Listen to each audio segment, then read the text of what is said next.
আজ আমরা অনুষ্ঠান বাড়ির মতো একই স্বাদেরই শুক্তো আজ বাড়িতে বানিয়ে নেব।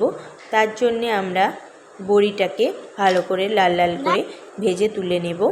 এবারে কড়াইয়ের মধ্যে আবার তেল দিয়ে আমরা আলু, কলা, রাঙালু, ডাঁটা, উচ্ছে সমস্ত লবণ দিয়ে আমরা একে একে ভেজে তুলে রেখে দেব। এবারে আমরা একটা পেস্ট বানিয়ে নিয়েছি আদা, গোটা জিরে, ধনে আর রাঁধুনি দিয়ে। আর একটা পেস্ট তৈরি করেছি দু রকমের সর্ষে আর পোস্ত দিয়ে। এবারে আমরা তেলের মধ্যে গোটা তেজপাতা ফোড়ন দিয়ে সমস্ত মশলাগুলোকে তুলে দিয়ে তাতে হলুদ ও লবণ দিয়ে আমরা আগে থেকে উচ্ছে, বেগুন আর বড়িটা বাদ দিয়ে সমস্ত সবজিগুলোকে একটু সিদ্ধ করে নিয়েছি। সেটা তুলে দিয়ে তাতে সিদ্ধের জলটা দিয়ে তাতে সর্ষে বাটাটা তুলে দেব।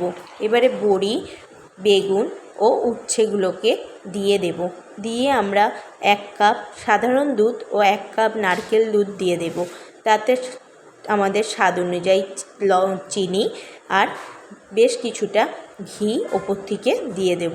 দিয়ে দিলেই তৈরি হয়ে যাবে আজকে আমাদের শুক্তো।